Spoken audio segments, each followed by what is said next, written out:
कृष्ण हरे हरे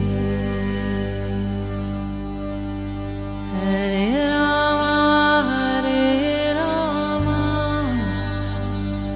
राम राम हरे हरे। नमस्कार, रेडियो मानव रचना 107.8 FM पर मैं हूँ सरिता आपके साथ और शुरू हो चुका है प्रोग्राम आत्मदर्शन। जहाँ प्रोग्राम जिसमें हम बात करते हैं उस प्रभु की, श्री कृष्ण की लीलाओं का वर्णन करते हैं हम इस प्रोग्राम में। और इस प्रोग्राम में आजकल हम जिस पुस्तक के विषय में चर्चा कर रहे हैं, बात कर रहे हैं, वो है पुस्तक श्री गौरांग सुधा। और ये जीवनी है चैतन्य महाप्रभु की। चैतन्य महाप्रभु जिन्होंने जन्म लिया, जिन्हें श्री कृष्ण का रूप कहा जाता है, नवद्वीप में उन्होंने जन्म लिया। वहीं पर रहकर वो पले बड़े, निमाई के नाम से पहले प्रसिद्ध हुए, लेकिन बाद में जब उन्होंने संन्यास लिया तो उन्हें चैतन्य नाम मिला, यानी कि चैतन्य महाप्रभु के नाम से विख्यात हुए। हर दिशा की यात्रा की, सभी को भक्ति रस में डुबोया, सभी को उस प्रभु के नाम से अवगत कराया उन्होंने। और इस प्रोग्राम में बहुत सारी बातें, बहुत सारी चर्चा करने के लिए हमारे साथ हमेशा की तरह स्टूडियो में मौजूद हैं रागलेखा दासी जी, चरणाश्रित युगाचार्य श्री श्रीमद् भक्ति वेदांत नारायण गोस्वामी जी की शिष्या। रागलेखा दासी जी, आपका स्वागत है हमारे स्टूडियो में। हरे कृष्ण। रागलेखा दासी जी, हम बात कर रहे हैं श्री गौरांग सुधा पुस्तक की। चैतन्य महाप्रभु की जीवनी है और प्रभु जो है सनातन गोस्वामी जी को आजकल शिक्षा दे रहे हैं, उन्हें भक्ति बता रहे हैं कि किस तरह से भक्ति की जाती है। और भक्ति के भी बहुत सारे प्रकार बताए उन्होंने। पिछले एपिसोड में आपने बताया कि साधन भक्ति, वैदिक भक्ति क्या होती है, रागानुगा भक्ति क्या होती है, उनके प्रकार बताए, वैराग्य के बारे में आपने हमें बताया।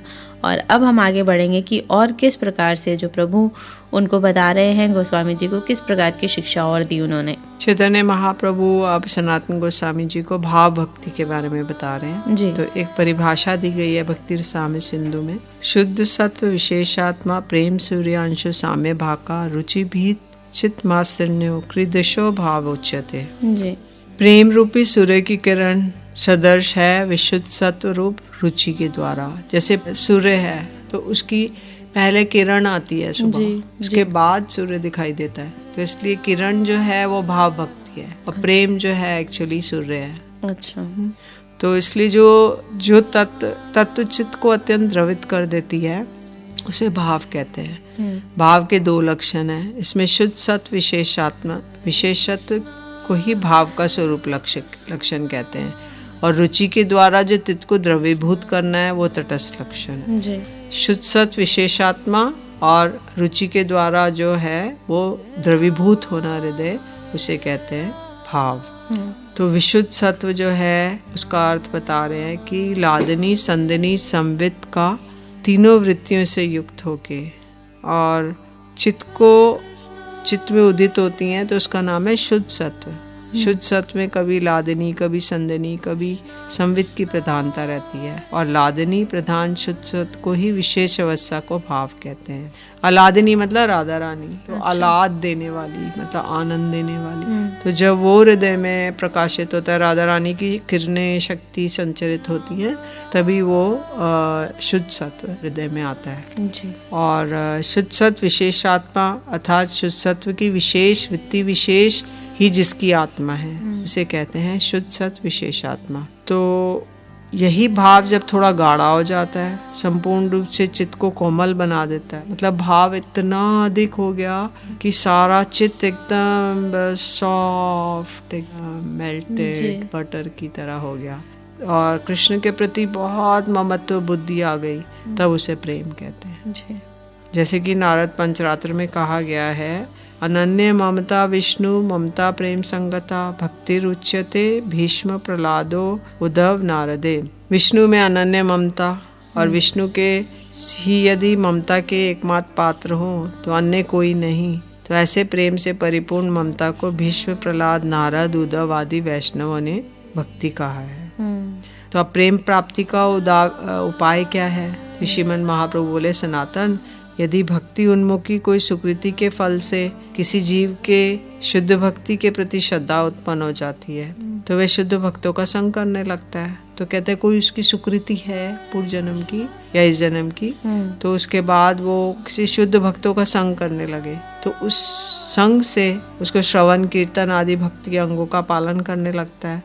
जितने परिमाण में श्रवण कीर्तन आदि साधन भक्ति करता है, उतने परिमाण में उसके अनर्थ दूर होने लगते हैं। और भक्ति में श्रद्धा उत्पन्न होने पर साधु संग में श्रवण कीर्तन करते करते वे स्थूल अनर्थ दूर हो जाते हैं। मतलब मोटे मोटे अनर्थ मतलब जिसका कोई अर्थ नहीं है। जैसे हम कोई कूड़ा उठा रहे हैं तो पहले मोटा कूड़ा उठाएंगे, मोटा मोटा पत्थर, मोटा मोटा ईंटा सब जो वो उठाएंगे, बाद में सूक्ष्म उठाएंगे। तो हमारे हृदय में भी बहुत सारा गंद, कचरा, कूड़ा, करकट है। तो पहले मोटे जब भगवान की श्रवण कीर्तन करते हैं, कथाओं को नाम करते हैं, तो मोटा अनर्थ दूर हो जाता है। फिर श्रद्धा ही निष्ठा के रूप में परिणत हो जाती है। तो जब पहले श्रद्धा थी, खाली एक फेथ था, फिर वो गाढ़ा होके निष्ठा आ जाएगी। फिर उसके बाद निष्ठा जो है वो रुचि में आ जाएगी, मतलब टेस्ट आने लगेगा उसको।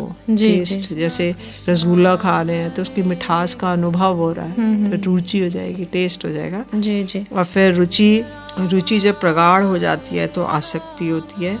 फिर उसके बाद आसक्ति प्रगाढ़ होने पे भाव आ जाता है। तो इसी प्रेम का अंकुर कहा जाता है। भाव जो है प्रेम का अंकुर है। तो भाव ही प्रगाढ़ होने पर प्रेम कहलाता है। तो प्रेम ही सर्व आनंद स्वरूप प्रयोजन तत्व है। तो बोले कृष्ण प्रेम ही हमारा aim and object of life, Krishna से प्रेम हो जाए। तो इसलिए इस विषय में रूप गोस्वामी जी ने कहा है, आदो श्रद्धा ततो साधु संग ततो भजन क्रिया ततो अनर्थ निवृत्ति स्यात् ततो निष्ठा रुचि तत् आसक्ति ततो भावस्तत् प्रेम अभ्युदति साधका नामयम प्रेमणा प्रादुर्भावे भवेत क्रम।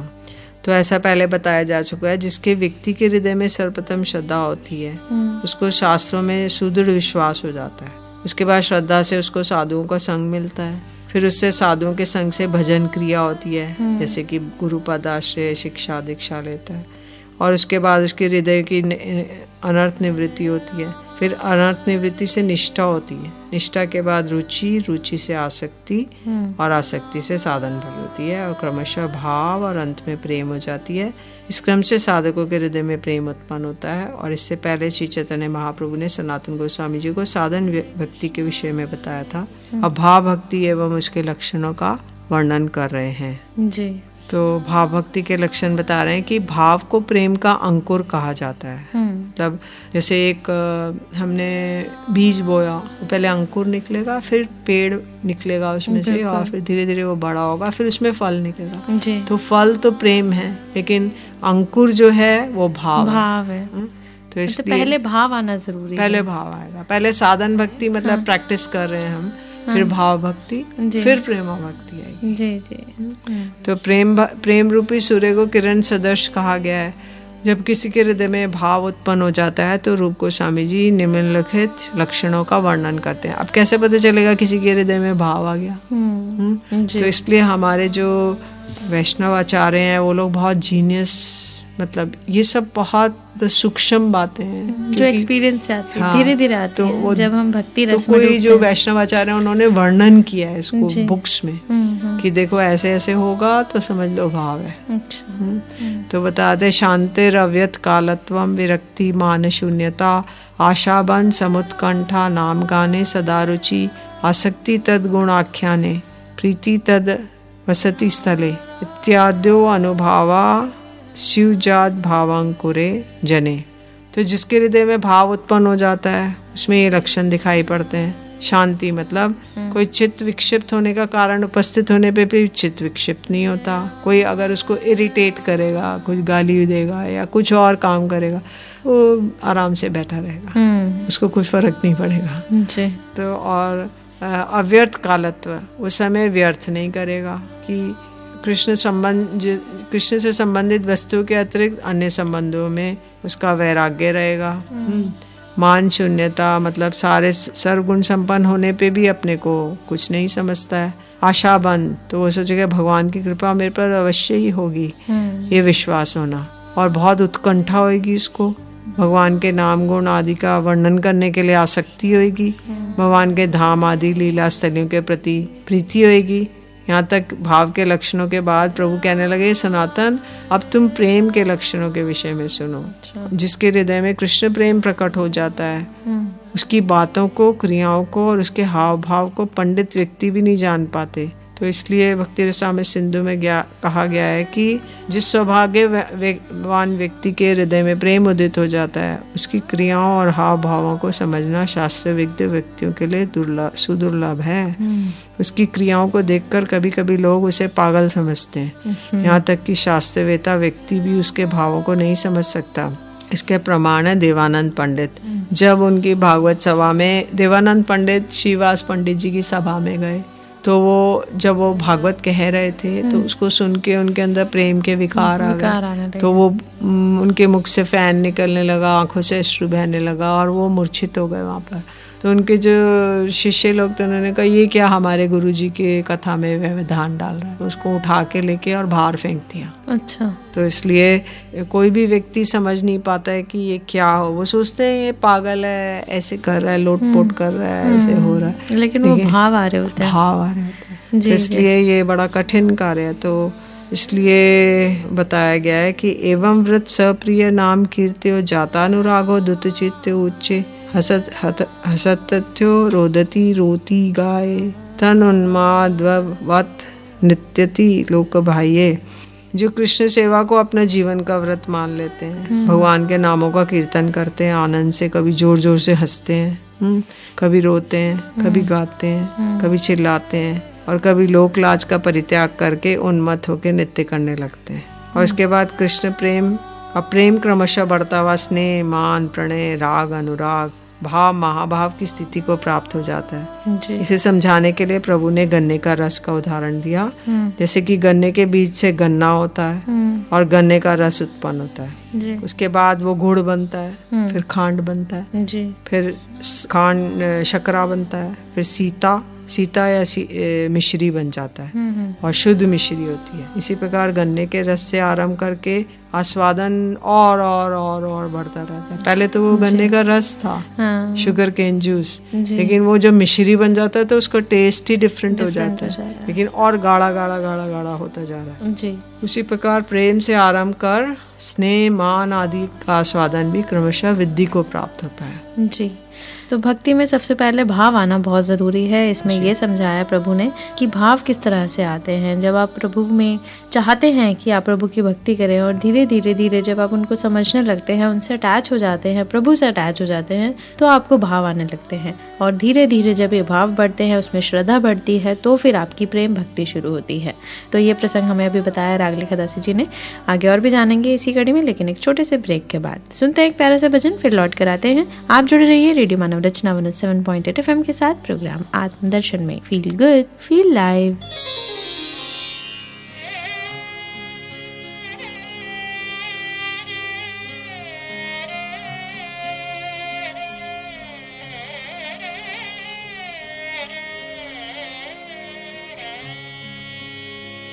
तेरे दर को छोड़ के किस दर जाऊं मैं, तेरे दर को छोड़ के किस दर जाऊं मैं।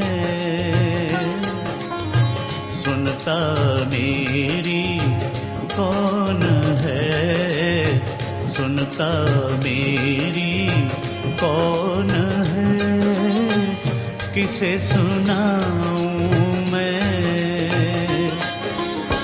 तेरे दर को छोड़ के किस दर जाऊं मैं।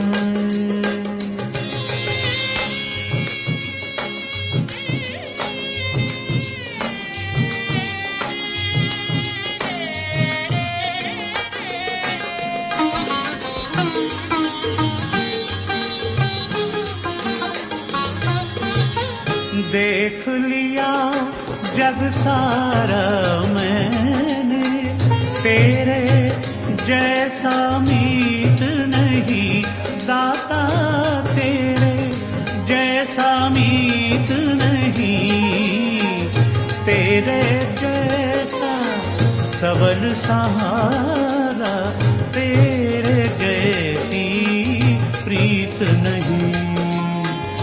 किन शब्दों में आपकी महिमा गाऊं मैं, हाँ तेरे दर को छोड़ के किस दर जाऊं मैं।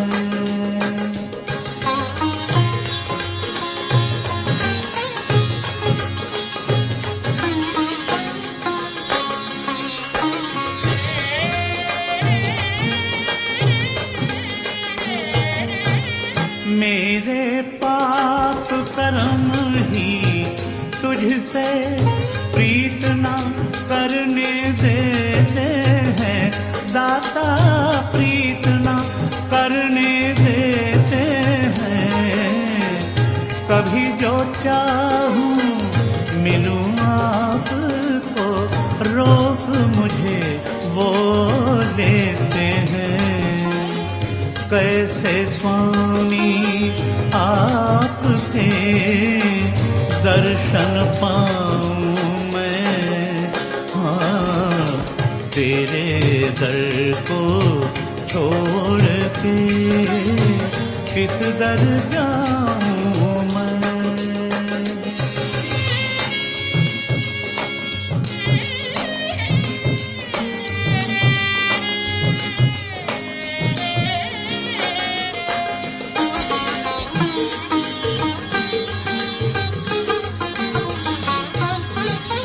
अपने पथ पर आप चलूं मैं, मुझ में इतना ज्ञान नहीं, दाता मुझ में इतना ज्ञान नहीं। हूँ मतिमंद नयन का ओझा, भला बुरा पहचान नहीं। हाथ पकड़ कर ले चलो, होकर खाऊं मैं, हाँ तेरे दर को छोड़ के किस दर जाऊं मैं। सुनता मेरी कौन है, सुनता मेरी कौन है, किसे सुनाऊं मैं, हाँ तेरे दर को छोड़ के किस दर जाऊं मैं। Hare Krishna, Hare Krishna, Krishna Krishna, Hare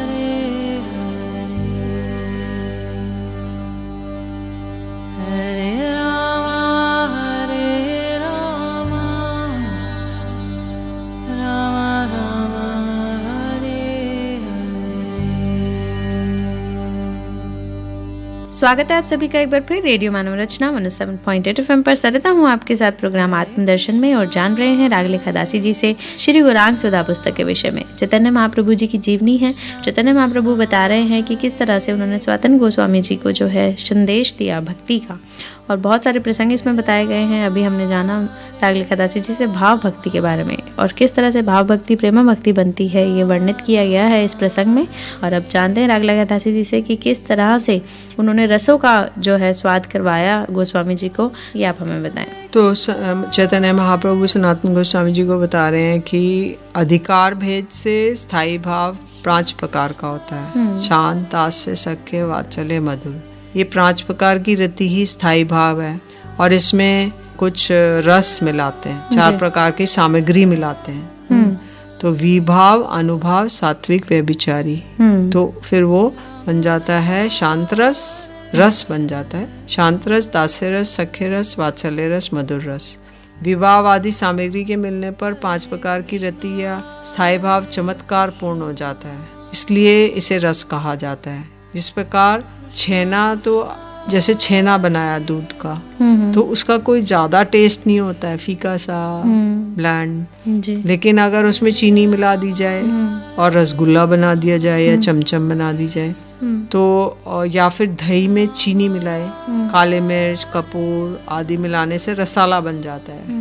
मतलब जितनी चीजें उसमें ऐड हो जाती है उसका स्वाद बढ़ जाता है। तो इसलिए स्थाई भाव एक हृदय में एक भाव रहता है, लेकिन उसके अंदर थोड़ी सामग्री मिलाते हैं जी, तो फिर वो रसाला बन जाए, टेस्टी, रसपूर्ण। तो इसलिए या परम आस्वादनीय हो जाता है। और इसी प्रकार कृष्ण रति के साथ विभावादि 4 प्रकार की सामग्री मिलने पर कृष्ण भक्ति रस नामक परम मधुर रस उत्पन्न हो जाता है जी। इसी प्रकार कृष्ण रति जब भक्ति रस में परिणत होती है तब उसका आस्वादन कर भक्त भी आनंदित होते हैं और कृष्ण भी अत्यंत आनंदित होते हैं। भक्ति रस का आस्वादन कर कृष्ण इतने आनंदित होते हैं कि वे रस के आश्रय स्वरूप भक्तों के वशीभूत हो जाते हैं। परंतु रसों के आश्रय स्वरूप भक्तों ने के विषय में कृष्ण ने कहा है अहम भक्त पराधीना, अर्थात मैं भक्तों के पराधीन हूँ। तो रस के तारतम्य के अनुसार कृष्ण की वशीभूतता का भी तारतम्य है।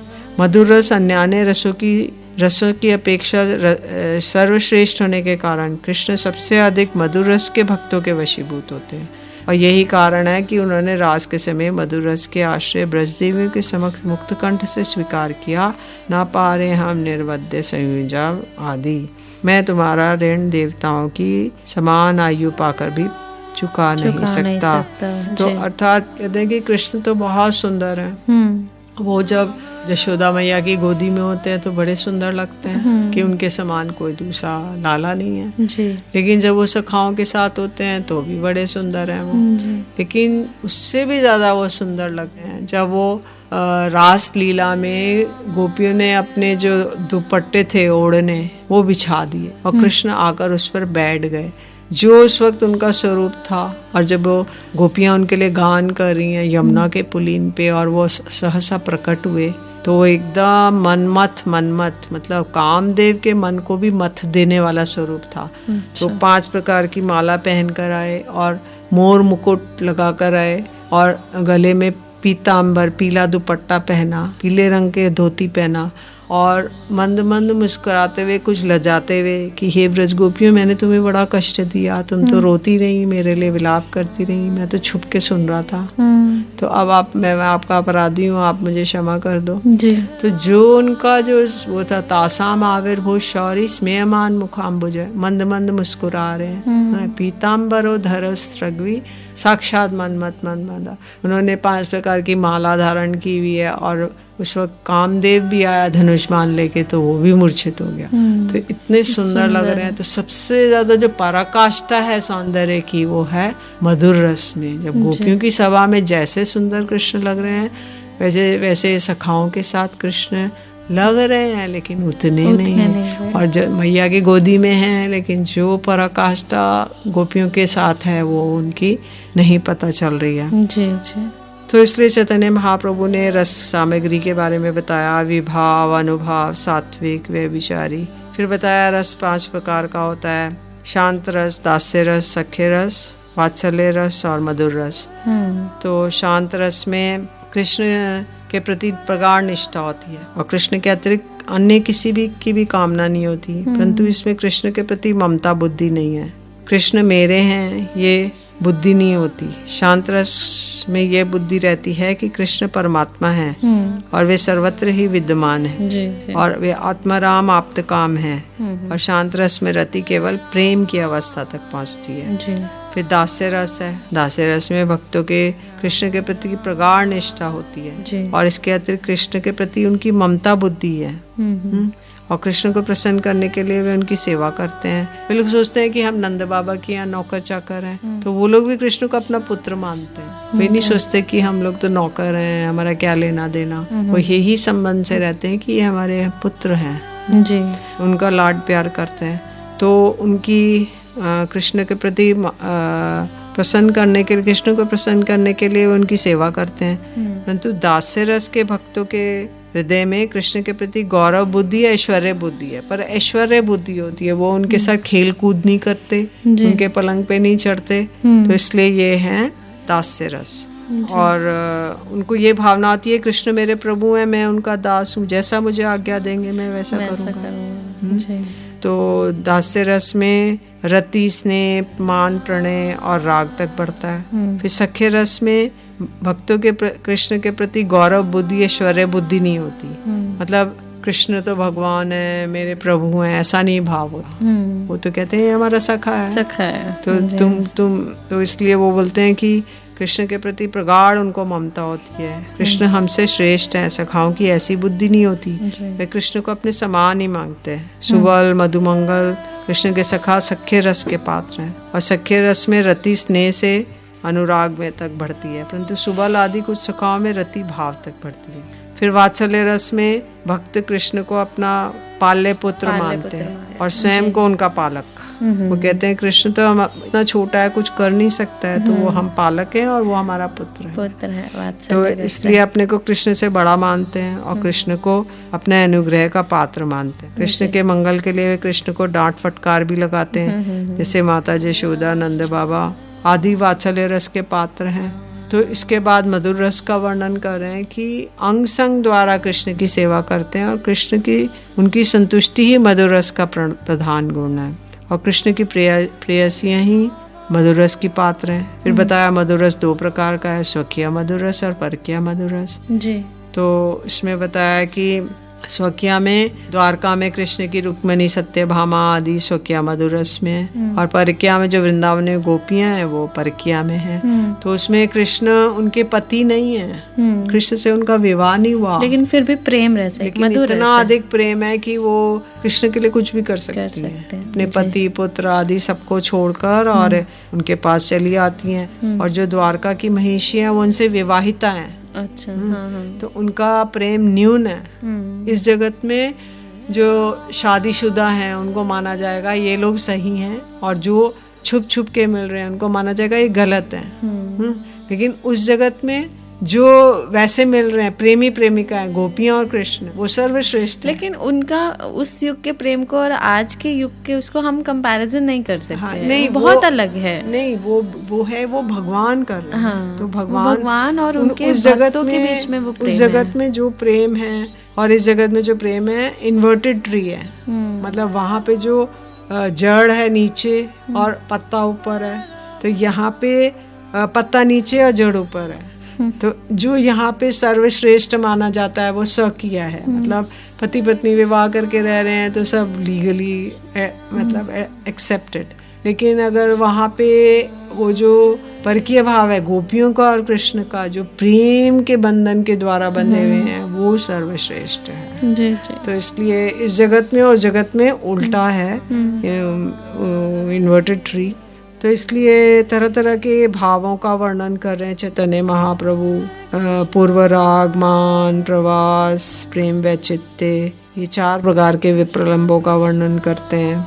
फिर अनेक प्रकार से श्री सनातन गोस्वामी पाद को अवगत करा रहे हैं ये सब बातों के लिए, और जो कि सनातन गोस्वामी जी ने आगे जाकर एक उसमें ग्रंथ के रूप में प्रकाशित किया। और श्री रूप गोस्वामी जी ने भक्ति रसामृत सिंधु और उज्ज्वल नीलमणि के रूप में प्रकाशित किया। जी, तो बहुत सारे भावों के बारे में और रसों के बारे में, विभाव, सात्विक भाव, अनुभाव, व्यभिचारी भाव, इन 4 भावों का वर्णन किया, और 5 रसों का भी वर्णन किया, शांत रस, दास्य रस, वात्सल्य रस, सख्य रस और मधुर रस। और इसमें मधुर रस को उन्होंने सर्वश्रेष्ठ बताया कि वो प्रेम जिसका हम इस युग में रह के वर्णन नहीं कर सकते, जो गोपियों का श्री कृष्ण से प्रेम था, वो प्रेम कहीं पे भी उसको गलत नहीं माना गया, उसको सही माना गया, क्योंकि वो एक अलग प्रेम बंधन से बंधे हुए थे, और उस बंधन को, उस प्रेम को हम समझ सकते हैं यहाँ पर अगर इस जड़ जगत में रहकर हम उस प्रभु की वंदना करते हैं, उस प्रभु को जानते हैं, उस प्रभु से प्रेम करते हैं, चाहे वो किसी भी रूप में हम करें, लेकिन उसकी भक्ति करते हुए हम मोक्ष को प्राप्त कर सकते हैं। और भक्ति मार्ग को ही सर्वश्रेष्ठ मार्ग बताया गया, शुद्ध भक्ति को सर्वश्रेष्ठ मार्ग बताया गया इस पुस्तक में। श्री गौरांग सुधा में चैतन्य महाप्रभु जी की जीवनी है, और इसमें बहुत कुछ उन्होंने व्याख्या की है कि किस तरह से प्रभु जब धरती पर अवतरित हुए, विभिन्न रूपों में आए, वो कभी राम रूप में आए, कभी कृष्ण रूप में, विष्णु विष्णु रूप में, और बहुत सारे रूप प्रभु ने लिए, तो ये भी एक उनका रूप माना गया है, चैतन्य महाप्रभु। और इन्हीं की जीवनी प्रकाशित है इस पुस्तक श्री गौरांग सुधा में, जो हम आपको बता रहे हैं। रागलिका दासी जी इस पुस्तक के माध्यम से आपको उन प्रसंगों का वर्णन कर रही हैं। आगे और भी बहुत कुछ है इस पुस्तक में बताने के लिए, लेकिन बताएंगे आपको अपने अगले एपिसोड में, क्योंकि अभी वक्त तो चला है हमारे ऐसे जाने का, आपसे इजाजत लेने का। रागलिका दासी जी आपको बहुत बहुत शुक्रिया हमारे स्टूडियो में आने के लिए। हरे कृष्ण।